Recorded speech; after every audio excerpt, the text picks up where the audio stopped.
Hello. Okay, so I want to talk a little bit about muscle testing. Again, I've covered all these things in the prelude. Um, Muscle testing, what we need to kind of understand is, a lot of what we have known about the body was done on cadavers um, back in the day. And there's a lot of new technology now that you can see it, that, we are electric. Our body, it's electrical, it's magnetic, amongst many other things. And so there's been some really good research centered around heart coherence. Heart Math Institute has done a lot of work on this. Dan Winter, some people may think he's a little bit fringe. I'm not sure what fringe is anymore, because the work I've been doing it always seems to lead back to these things. So his work I thought was fantastic. He ties a lot of things together. He did get into like alien stuff. I kind of just skipped over that, because the part to me that mattered the most was his work on 0 point and heart coherence, and even tying together some of the geometry and the symbols. And he also did the tie back to the Maru Foundation's work with the Hebrew alphabet and the solfeggio, and that same sequence of the toroid, which is found in everything that I can see so far in life at all the different levels. So it was fascinating to me, but basically when it comes to muscle testing, what we kind of need to understand is that when we say something that's true to the subconscious mind, it tends to strengthen our electrical field, or at least the electricity in our system. And so there's a bit of a strength in the muscles because of that. And so when we say something alternatively that is not true, our muscles tend to be a little bit weaker. And so this is some of the basis of the spiritual kinesiology work. And there are a lot of methods for doing the muscle testing. I'm probably not going to go into them all here. Maybe at a later time I'll give it an attempt, but I do feel like there's a lot of people that have covered this already on YouTube, and I would just say go ahead and take a look at those, explore them. Brent Phillips is probably, I think, done one of the most elaborate jobs of explaining muscle testing. He's got a lot of videos up, and he's got a lot of books and classes available, all of which I've been pretty great. So that is one way to go. He also does, on another related note, with statements. I think he's done a great job of explaining that as well, and I will try and get into that also. So with the muscle testing, what you're doing is you will make a statement, and it needs to be worded in a positive way, and it needs to not be too confusing. So when you're doing it, it would be something like, but first and foremost, you're going to want to, you can either make a mental note of, like, I'm clearing my field.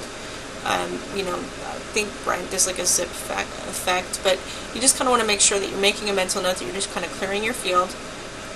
And then you're going to do a yes-no test. So it's going to be yes, no. And so you'll see what I'm trying to do here is I'm trying to keep my fingers so that they're together and strong. You're not like smushed, but like you just kind of keep them together so they're strong, and so that they won't slip, essentially. So you can see, I don't know if you can see my fingers. So it's one, and I'm going to try and find the webcam. Here we go, and through here, so that you have two fingers and they're kind of together. This is probably my preferred way of testing. Okay, and so when you say yes and no, and it slips. See how it slips? Okay, so yes and no, and it slips. So yes, no, you can do true, false. You can do my name is so and so. I'm a man. I'm a woman. But once you've identified what yes and no are to you, and I say that because sometimes your field will be reversed. This happens a lot in people that are sick, and people that are really toxic, where their cells literally have developed almost like a plastic coating around them, which Dr. Jerry Tennant gets into that a lot with pH and voltage.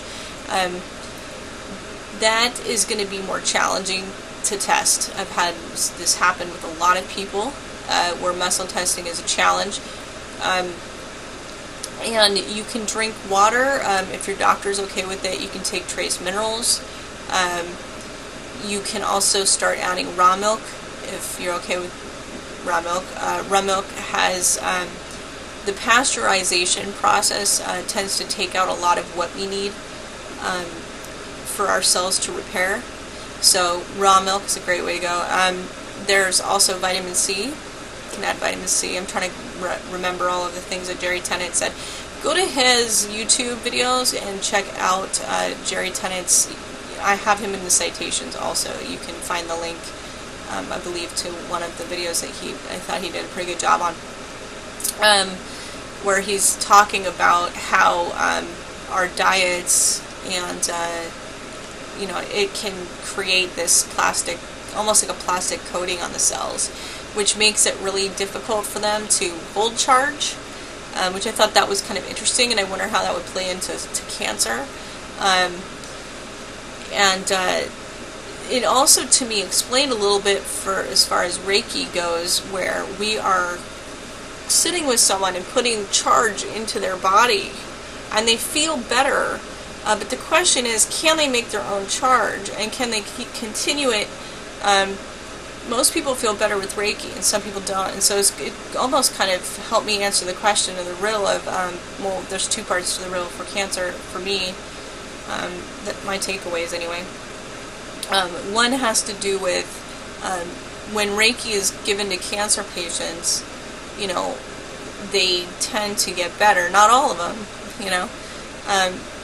but there seems to be a notable difference. Enough for the hospitals to be like, well, maybe there's something to this energy thing, and now they're having them come in, and I've even taken the classes to do the hospital Reiki work, but, and they're very specific. You can't talk about it.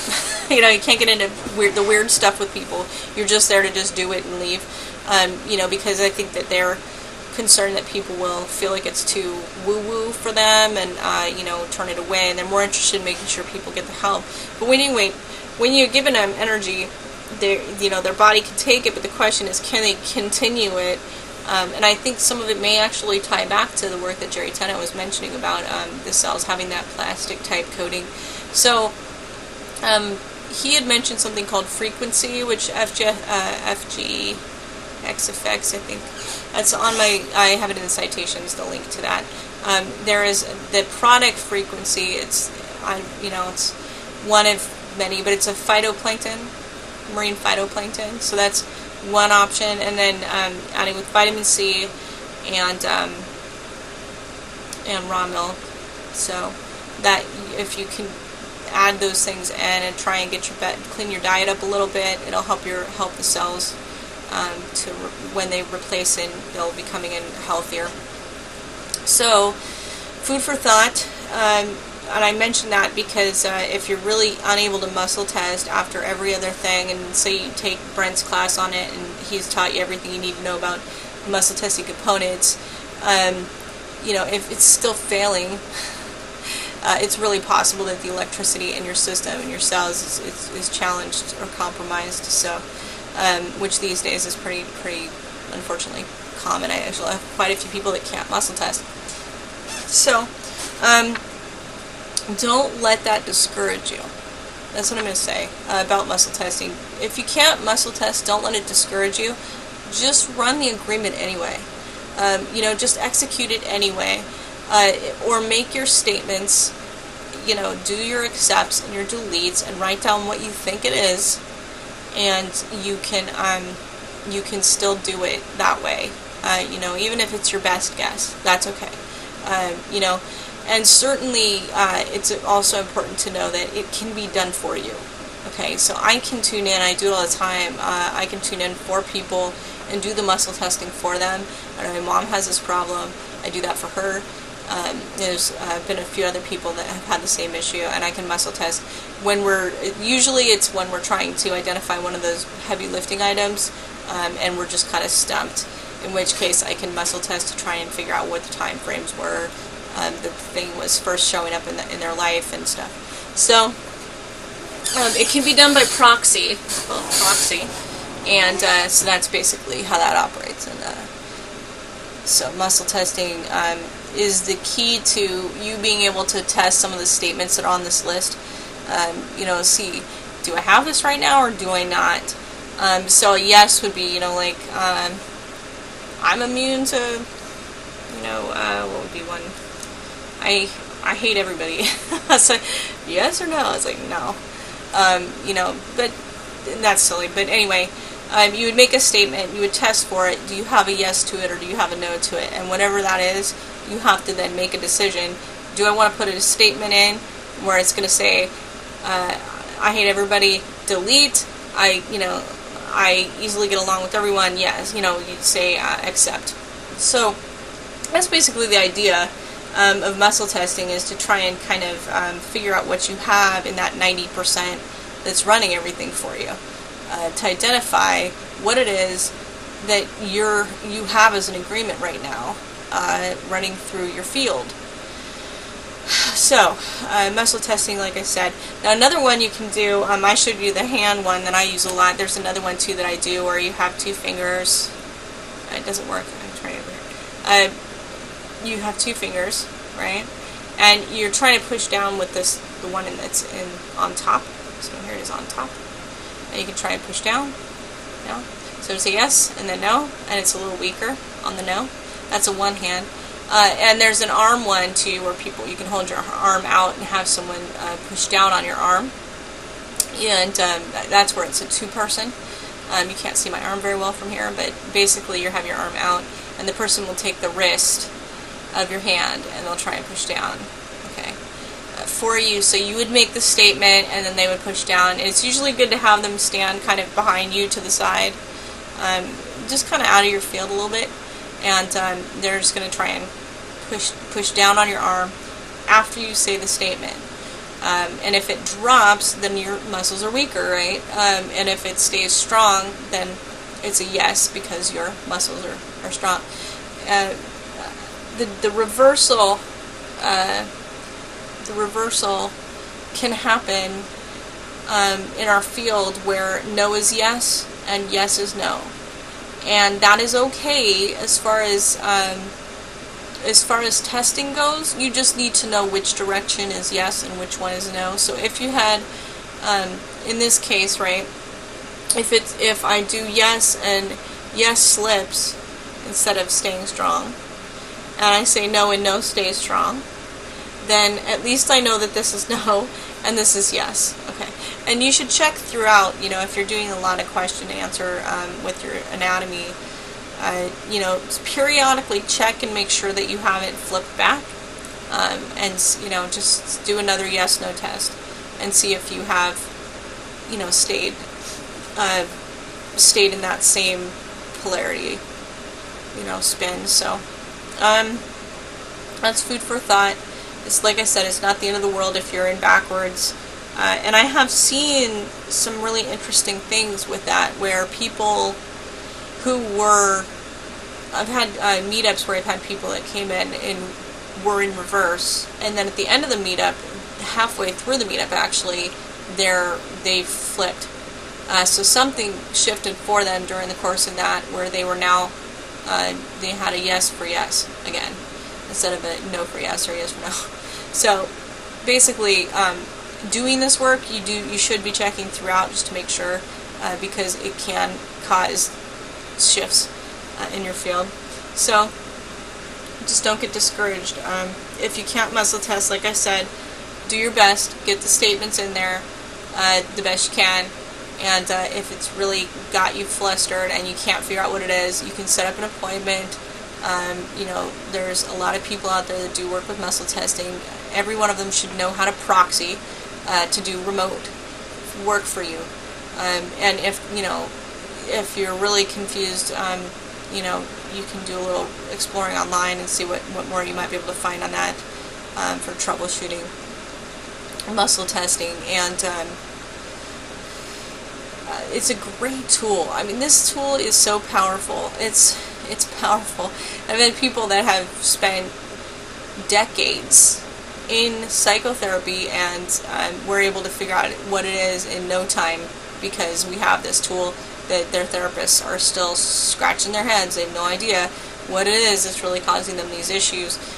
We get right to the heart of it really quickly. So I'm almost kind of shocked. I feel like every therapist, every psychiatrist, psychologist really should know this method because it's so powerful. It's almost unacceptable that they're not using this at this point because it really does make massive, drastic changes so quickly. Just by knowing what the problem is. Because your awareness of a problem immediately starts to cause a change. Just because you have now observed that issue, you have taken some of your power back from that particular issue. So awareness is extremely powerful. Knowledge is extremely powerful. Okay. So I think that's pretty much what I'm going to cover as far as the muscle testing goes. I just wanted to give people kind of an overview of that. I think that there's been some extremely great videos out there on the different methods because there are several methods. There's probably like 10 at least, ones that are out there. I did put a link on the citations. One of the ones that I found that I thought was pretty good. So you can explore that. And if you have any questions, just shoot those to me. Go to my site and send me a message, and if I can, I will try and respond and let you know if there's something else I can think of, or answer any questions that you might have on that. So that's it.